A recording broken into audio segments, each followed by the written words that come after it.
Son ya las 7 de la mañana, 33 minutos. Continuamos con más de Asamblea al Día. El espacio de entrevistas está en los estudios de los medios legislativos. El general Luis Altamirano, excomandante del Ejército. Vamos a hacer un análisis respecto a la seguridad en nuestro país. General, buenos días, bienvenido.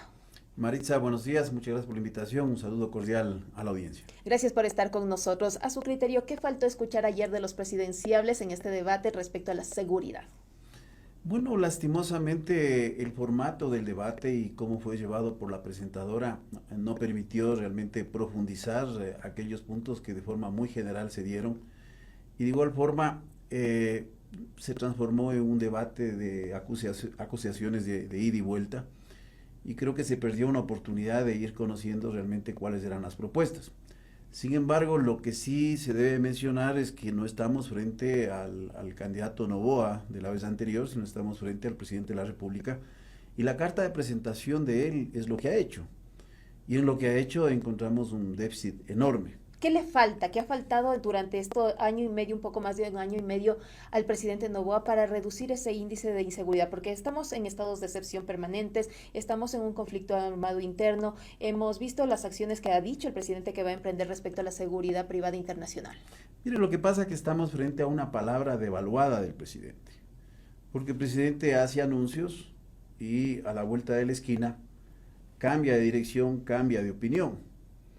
Entonces, en un debate como estos, en donde se hacen propuestas, lo primero que viene a la mente de un ciudadano es, bueno, es esta otra de estas promesas que las hace ya en ejercicio de sus funciones y que de repente cambia su discurso. Mire, recuerde usted que en el debate anterior, el presidente nos ofreció una cárcel Barcaza. De eso nadie se acuerda. A la final cualquier cosa se ofrece. Pero ya está construyendo las otras cárceles. Pero ofreció también hacerlo dentro de un año. Esto tampoco se ha cumplido. Pero más allá de estos problemas, inclusive administrativos, logísticos, que se puede tener en el desarrollo de la infraestructura, el problema es que no vemos un conjunto de medidas que vayan más allá de un eje de carácter represivo, que es incompleto inclusive, porque el eje represivo también viene de la mano de la justicia, y el eje represivo viene de la mano también de la rehabilitación, porque se entiende que es una privación de libertad como medida retributiva a la sociedad de quien delinque.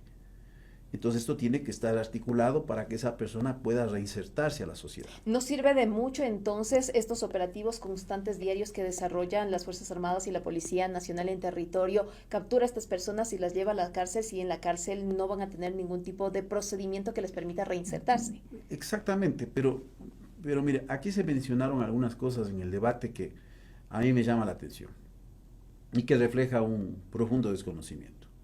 O sea, por un lado se dice que durante el tiempo de la Revolución Ciudadana el presupuesto de defensa fue afectado. Y esto no es cierto.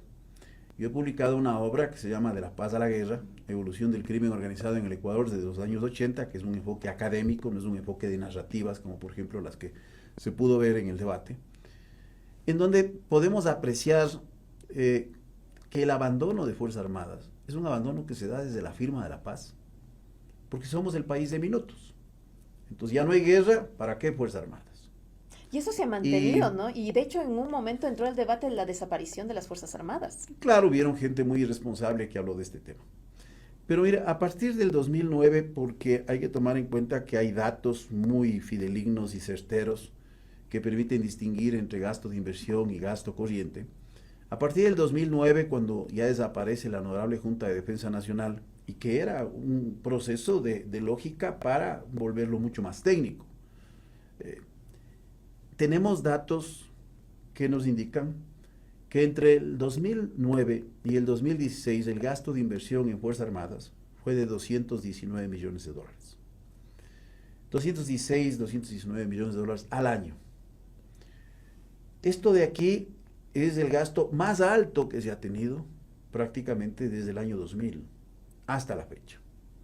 Estamos hablando de un promedio anual. Inclusive dos procesos que fueron observados, que se restituyeron los dineros al Estado, estaríamos hablando de un promedio de 200 millones de dólares al año. ¿Qué pasó en el gobierno de Moreno? En el gobierno de Moreno vivimos una narrativa de una reinstitucionalización, pero la asignación de recursos fue deficiente.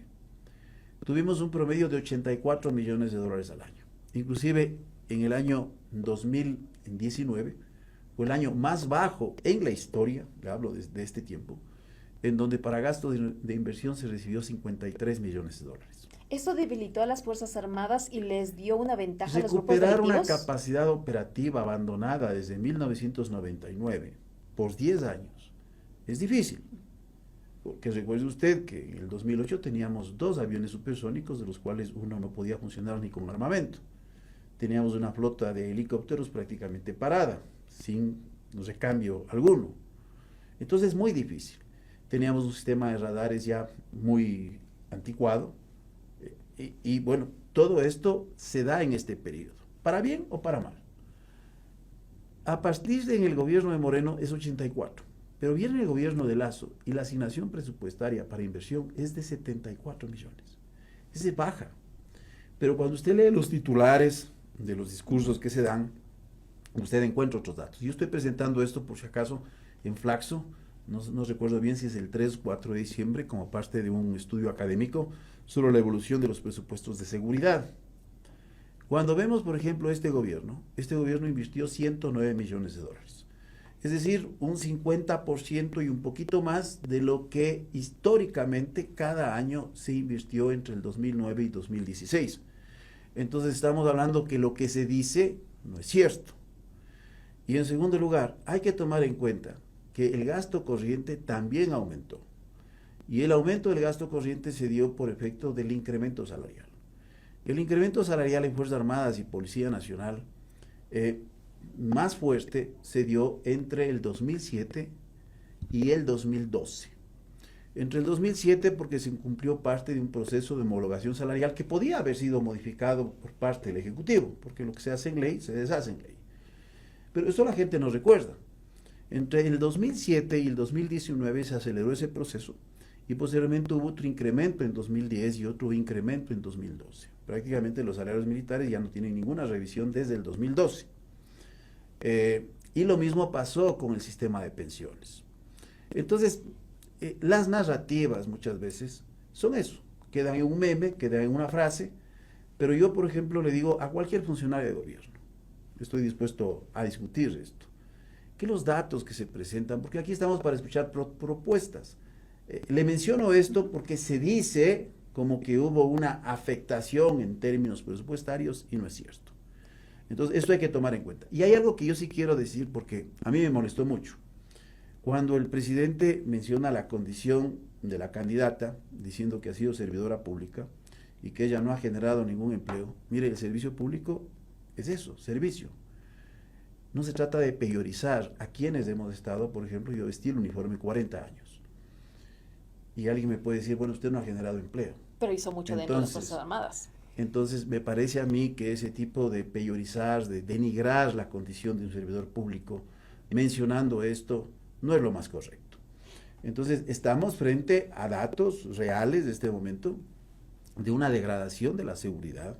General, y frente a lo que usted acaba de decir, y no he querido interrumpir para que pueda entenderse lo que acaba de explicar, ¿significa que con esta degradación que tienen, con esta falta de presupuestos, con esta reducción que ha vivido las Fuerzas Armadas y posiblemente la Policía Nacional, tanto las Fuerzas Armadas como la Policía Nacional necesitan ese apoyo internacional de organismos de seguridad extranjeros como el que ya emprendió los diálogos del presidente de la República, para que no sea únicamente técnico, únicamente operativo, únicamente de enseñanza, sino que sea personal, que estén presentes acá? ¿Necesitan ese apoyo? Pero los mecanismos de cooperación son variados que se pueden utilizar, pero aquellos que están inclusive dentro del marco de la ley y dentro de lo que permite la Constitución y dentro del dictamen de la Corte Constitucional.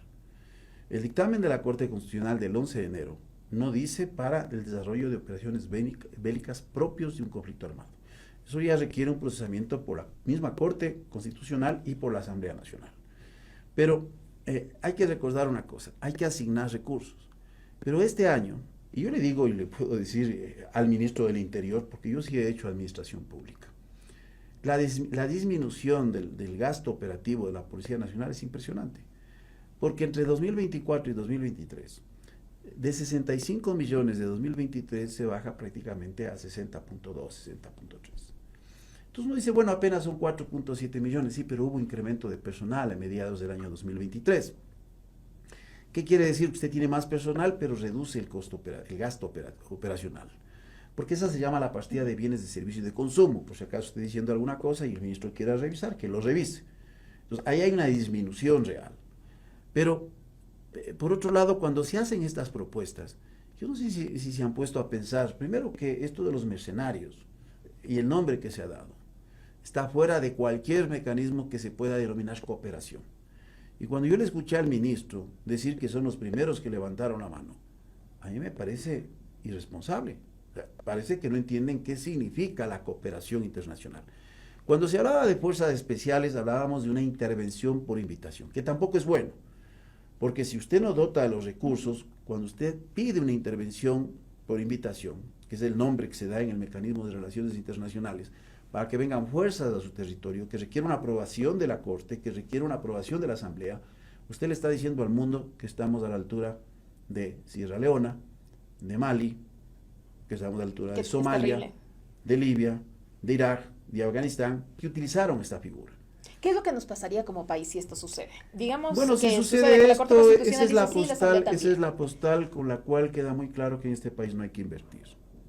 Porque cuando el gobierno levanta las manos y dicen vengan fuerzas internacionales, bueno, es como lo que pasa en Haití, pues quien quiere invertir en un país que el día de mañana pueden cambiar las reglas de juego por la alta inestabilidad e inseguridad. Pero si vienen mercenarios, el problema, y yo estoy de acuerdo en parte de lo que se ha dicho en el debate, ¿cuál es el problema? Bueno, puede ser un cuestionamiento a la capacidad de Fuerzas Armadas y de Policía Nacional, pero yo veo algo más grave que eso. ¿Qué es? Que es el hecho de que estas empresas, en la historia reciente, porque esto es del mundo contemporáneo, se han utilizado para no asumir responsabilidades políticas de los daños colaterales. Y veo una gravedad adicional, que es el desarrollo del paramilitarismo en el Ecuador. Porque si un presidente cree que puede contratar a una empresa que está fuera del marco del tratado o convenio que tenemos contra el reclutamiento, contra la utilización, contra el financiamiento de mercenarios, bueno, mañana una empresa privada también puede hacerlo. Entonces, un Estado no puede volverse Estado delincuente para combatir los delincuentes. ¿Nos puede pasar Entonces, lo mismo que a Colombia? Grave. Que para luchar contra las fuerzas revolucionarias, las FARC y todas las que se crearon, contrataron o se crearon estos grupos y después fueron Pero mire, paramilitares. ahí fue el nacimiento de una violencia mayor. Recuerde usted las AUC, que fue creado por grupos de extrema derecha. ¿Dónde terminaron las AUC? En un proceso de desmovilización, y gran parte de los que se desmovilizaron formaron otros carteles. En esta transición que se da entre los principales carteles de Cali y Medellín, se pasa a una fase que se conoce como los carteles BB, que yo lo analizo en mi libro, y posteriormente se pasa a esta disgregación mayor que se conocen como las bandas criminales. Entonces, el país lo que requiere es conocimiento, prudencia. No se pueden hacer este tipo de anuncios como lo ha hecho el gobierno nacional, porque nos coloca en un estado paria. O sea, un Estado, bueno, que ya recurre, por último, a contratar fuerzas que están fuera de cualquier estatus legal. Porque yo le digo, ¿cuál es el estatus legal de estas personas? Y solo recordemos lo siguiente, traiga 100 mercenarios. Solo el costo, le hablo no de la empresa, le hablo del costo operativo por mercenario, está en el orden de $30,000 al mes. Está hablando de 3 millones. La empresa le cobrará más porque tiene una logística y todo lo demás. Digamos que hablo de 50 millones al mes. O sea, claro, digamos... Es casi el presupuesto de las Fuerzas Armadas. Perdón, de 5 millones al mes. ¿Cuánto estamos hablando? De 65 millones al año, de 60 millones de dólares. Cuando este año el gasto operacional para la Policía Nacional ha sido reducido. Y es una reducción que está en el orden de los 5 billones. ¿Y qué se podría hacer con 65 millones anuales en las Fuerzas Armadas, por ejemplo? Bueno, lo que pasa es que se debe tener una estrategia no solo en el eje represivo, sino también de medidas preventivas, de medidas de reducción de consumo, de medidas de cooperación internacional. Y esto no existe. Porque el fenómeno del microtráfico en el país, y esto es un mal entendimiento, y mire, yo no estoy para defender a nadie, pero yo puedo debatir con cualquier persona sobre el efecto de la tabla de consumo, que lo describo en mi libro. En mi libro yo les doy a todos, por si acaso. La tabla de consumo no es ese efecto que se menciona ahí. La tabla de consumo no es que era una tabla que alentaba el consumo, es Es una tabla que lo que buscaba es discriminar la posibilidad de que alguien pueda ir a la cárcel por consumidor. Diferenciar el traficante del consumidor. ¿Es malo eso? No. Hay muchos países que lo tienen, países europeos lo tienen. Entonces no es algo, aquí se ha satanizado. Lo que pasa es que se posicionan narrativas y la ignorancia prima, y sobre todo porque vivimos en una sociedad de odio. Entonces yo creo que esto, a la final, que buscaba tener un efecto, cuando se elabora el Código Orgánico Integral Penal en el 2014 se cometió un error, porque el umbral del nivel 0, del nivel más bajo, se pone en 0. Y esto hace que la tabla de consumo prácticamente no tenga validez. Entre el 2014 y el 2016, porque en el 2014 llegamos a tener 0% de hacinamiento en las cárceles, cuando se construyó los complejos carcelarios. En 2 años pasamos a tener ya 20% de hacinamiento. Una cifra alrededor de ese valor. ¿Por qué? Porque pasamos de 4.000 detenciones por caso de drogas a 12.000. Entonces también hay que revisar política pública. Pero no se hace política pública destruyendo instituciones. Yo creo que aquí nadie habla del gobierno de Moreno. Y yo creo que es el gobierno más nefasto, especialmente en sus primeros años, cuando desarticula, por ejemplo, el Ministerio Coordinador, el Ministerio del Interior, el Ministerio de Justicia, y posteriormente, ya a la salida de su mandato, la Secretaría Técnica de Prevención de Drogas. Entonces no nos quejemos, porque la política pública se hace con datos. Le digo, ¿cuál es la última encuesta de prevalencia de consumo? Bueno, estamos vamos a llegar a 8 años sin encuestas. ¿Por qué? Porque usted destruye la institución. ¿Cuál es el eje articulador transversal de varias entidades de la seguridad? No hay. Un bloque de seguridad no es eso. Porque cuando existía el Ministerio Coordinador, usted tenía una coordinación de Fuerzas Armadas y Policía Nacional que estaba articulada en territorio, operativamente, no esto para la imagen, el bloque de seguridad, que se ha vendido la idea de lo que pasó en Colombia. Yo me entrené en Colombia. No funcionan así los bloques de seguridad. No es un bloque de seguridad porque usted sienta a un comandante de policía con un jefe del comando conjunto, se ponen los 2 ministros, usted lo llama bloque de seguridad. ¿Y cómo eso funciona? ¿Cómo es? Es regionalmente y se hace con objetivos bien claramente definidos. Se hace zonificando el país en zonas estratégicas de intervención integral, en zonas estratégicas de consolidación y en zonas estratégicas de normalización. ¿Y eso no hay aquí? No, no hay nada de eso.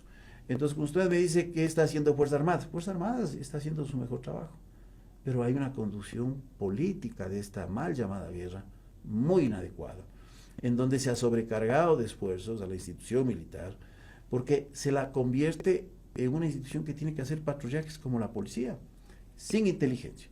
Y lo que dijo la candidata Luisa González es cierto. ¿Qué pasó el año anterior? Se desmonta el comando de inteligencia militar.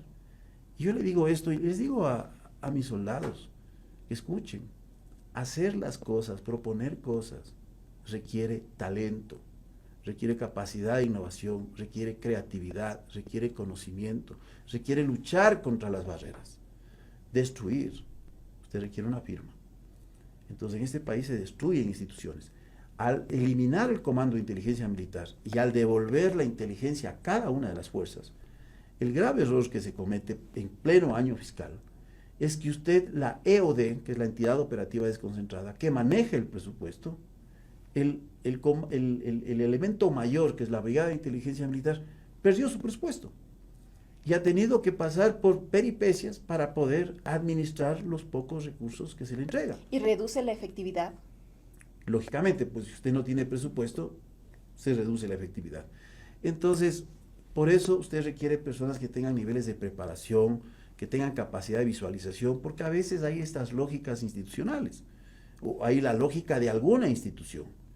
Entonces, mire, esto puede obedecer a una agenda inclusive personal de alguien, pero se tiene que pensar a las Fuerzas Armadas más allá del gobierno, de este gobierno, del gobierno que venga, porque el día de mañana no sabemos los problemas de seguridad.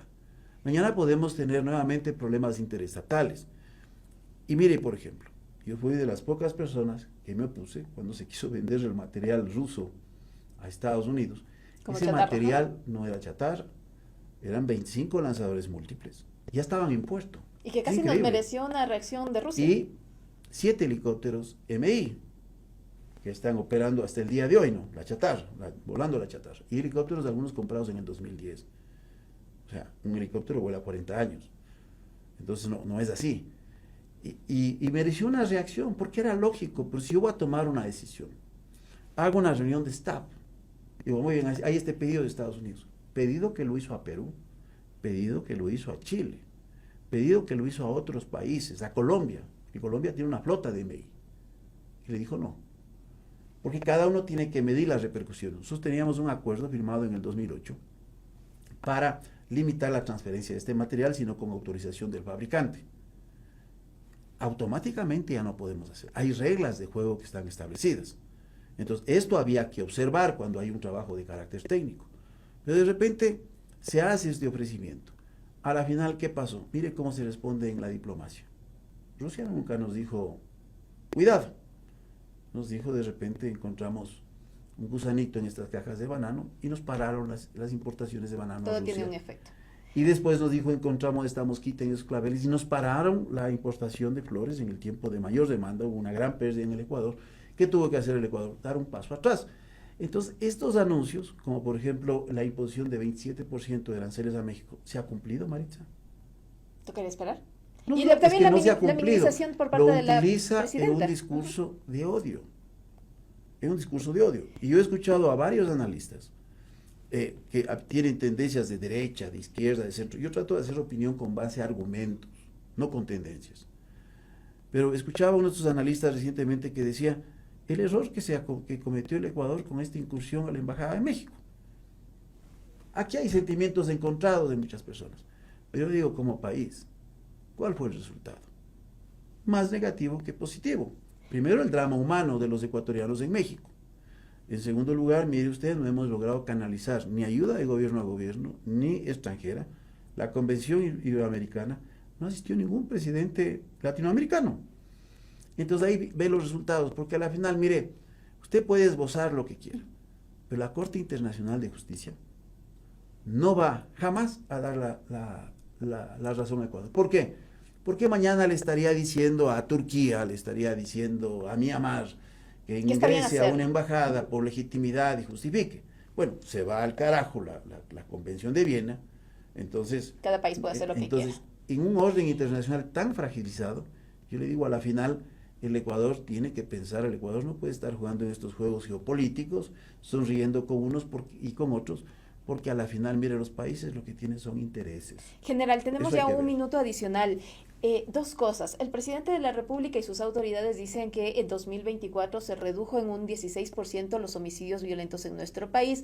Enero fue uno de los peores meses en toda la historia de nuestro país relacionado con este mismo tema, frente a lo que se ha dicho también por parte de analistas, que ya antes eran 20 organizaciones criminales, ahora esas organizaciones criminales se están dividiendo, ahora ya no son 20, ahora son 40 y están en crecimiento. ¿Qué nos significa a nosotros? Claro, estamos viendo un proceso de fragmentación, ¿no?, de decisiones internas que agravan aún más la situación. El problema es complejo, yo le digo a las personas que quieran entender esto, mi libro está a disposición, de este proceso que vive el Ecuador, pero para entenderlo estructuralmente, no entenderlo desde el meme, no entenderlo desde la narrativa. Hay errores que han cometido todos los gobiernos, pero hay que buscar cómo afrontar esos errores. Yo creo que esta idea del marco jurídico, de seguir cambiando el marco jurídico, ya tenemos una inclusión, por ejemplo, en la Constitución para el trabajo de Fuerzas Armadas. ¿Sabe cuántas veces ha sido invocado después del referéndum este nuevo marco jurídico? La última reforma que se planteó en la Asamblea y que se aprobó. Ni una sola vez.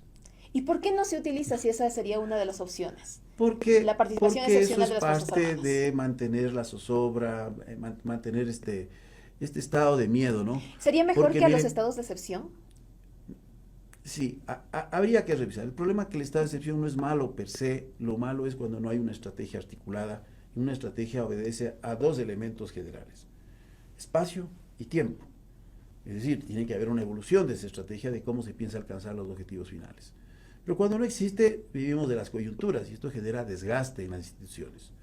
Pero yo le digo, estamos frente a un ambiente de seguridad, puede haber esta disminución. Hoy estamos en un crecimiento que podría colocarnos al país en una tasa de 55 homicidios cada 100.000 habitantes, si extrapolamos estos datos.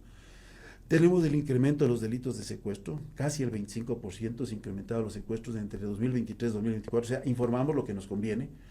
Y el decrecimiento que se habló de extorsiones es mínimo, es apenas 0.34. Hay una tendencia a la baja, eso es positivo, mensualmente, pero ver que hay resultados este rato es bien complejo. Muy es bien. bien complejo. Y sobre todo cuando se hacen este tipo de anuncios, yo me pongo a pensar, bueno, estos anuncios de los mercenarios, estos anuncios de las fuerzas extranjeras. Entonces, el presidente hace un anuncio y su equipo tiene que ir a recoger todas las cosas que dice, pues todos sus desórdenes, ir a la Canciller a dar la vuelta por el mundo para ver qué fuerzas especiales quieren venir y de repente no quiere venir nadie. Porque no es un mecanismo fácil. Venir y ponerlo se llama boots on the ground, lo que dicen los americanos, las botas en la tierra. Eso no le van a hacer Muy bien, nadie. general. Eso hay que pensar. 7 de la mañana, 59 minutos. Queremos agradecer al general Luis Altamirano, excomandante del Ejército, su análisis respecto a la seguridad.